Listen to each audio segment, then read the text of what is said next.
Nararatel ako kapag hindi ako prepared. Pag pupunta ako sa work. And dahil sa Running Man, binrake na yun. Yung thought ko na dapat go with the flow ka lang. Tapos, dahil nakasama ko sila, parang mas nag-loosen up ako.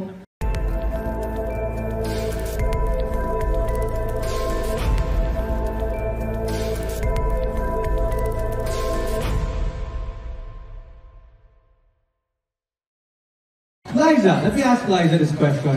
So, obviously, you've been with them for, this is second season, and of course, you have a new runner. Meron ka ba mga nadiscovering bagong bagay tungkol sa isa't isa? So, nalaman mo bang, okay, mahilig pala siya sa ganito, takot pala siya sa ganito. Did you discover anything with your fellow runners, or even yourself, di ba? Napakadami. Oh, okay. Thank you so much. Sino ba? Siguro si Cap unahin ko. Si Cap, nakita niyo naman po sa first episode, napaka-business-minded. Yung one, di ba? Oo, pinagkakitaan na po kaming lahat. Actually, parang pa-manager na nga po yung datingan niya sa amin. Kasi nahainan kami ng 50 million eh. So gumana ka agad yung utak niya. Magaling si Cap sa numbers. Ayan. Sa pera. Masinop ba? So yun yung mga natutunan mo about your fellow runners sa kanyang mga skills and traits. Okay. So syempre bilang kasama dun sa first season, okay? What aspect of Running Man PH Season 2 is going to surprise the fans the most? Actually, bago mo palang tinanong tong question na to, iniisip ko na dahil sa Running Man, kasi masyado akong seryoso pagdating sa trabaho. Parang lagi, alam nila to, lagi ko tong sinasabi sa kanila, even nung season 1 pa, na nararatel ako kapag hindi ako prepared. Pag pupunta ako sa work. And dahil sa Running Man, binrake na yun. Yung thought ko na dapat go with the flow ka lang. Tapos, dahil nakasama ko sila, parang mas nag-loosen up ako. Mas ini-enjoy ko yung present moments. Lalo na kapag yung mga magkakasama kami. Actually, ngayon ko lang sasabihin ito, na dahil sa inyo, parang mas nararamdaman ko na ang saya pala na hindi ka masyadong seryoso sa buhay. Diba? Yung parang okay lang na kalimutan mo muna yung mga responsibilities mo as an adult. Diba? Na for once,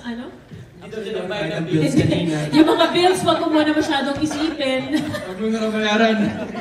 Pagka hindi pa naman due. Pero pagka due date na, doon ka na medyo maratal. Pero anyways, di ba kapag magkakasama kami, I think yun yung lagi kong gustong i-share din sa mga tao. And hopefully, through watching Running Man, maramdaman din nila yung closeness na build namin.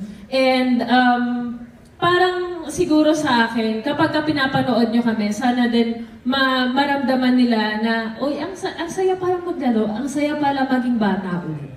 So yun, I think yun yung isa sa mga aspeto ng Running Man na ikaka-surprise nila, and at the same time, parang madidiscover nila yung individual strengths namin, yung individual characteristics namin na hindi namin naipapakita dahil normally nakikita kami ng mga tao na umaarte kami or nag-host kami pa konti-konti. Pero dito, makita niyo yung kabaliwan na side namin, yung medyo weird na side namin, ano pa ba? Yung mga side na hindi namin masyadong pinapakita on TV. Mas mahirap ba ang challenges sa new season? And ano yung pinaka-memorable na pwede nyo i-share sa amin? Parang hindi nauulit. We were expecting na yung mga ibang missions ipaulit sa amin o ipagawa ulit sa amin, pero hindi eh.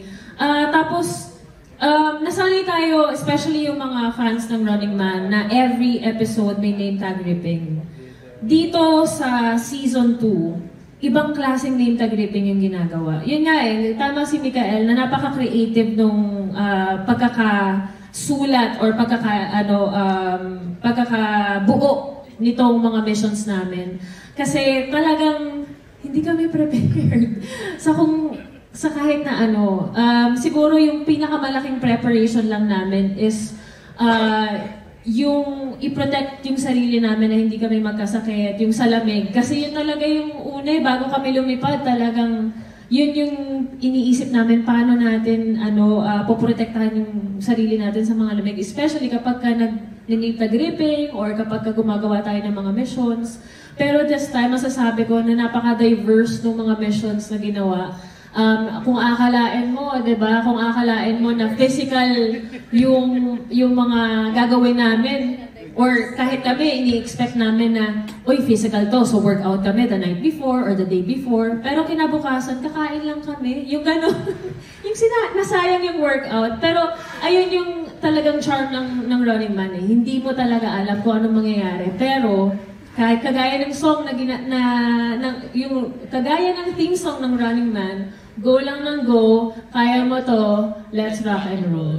What's your take on the role of luck, tanong ito ni Sir Jerry, in any competition? Actually, nagpabago-bago yung diskarte. Oo, Kasi yung nagpabago-bago luck, din. dumarating siya at the right time eh. May build up yung mga diskarte eh. Minsan kapag hindi nag-work yung isang diskarte, sa another taping day, ibang diskarte naman. O minsan makikita mo, uy, parang maganda diskarte niya. Kunin ko kaya. Gayahin ko kaya yung diskarte niya. Kaya, di ba, parang nakakapag-experiment kayo ng kung ano-anong klase. At kapag ka nag-work yung sa'yo, kakibat na nun yung luck, para sa'yo talaga yung araw na yun. Pero syempre yung diskarte ng isang tao, maaaring hindi umakma dun para sa ibang tao, tama ba? Tama. yun Ako nga, may kilala nga ako yung malas the whole episode pero sa dulo siya yung nanalo.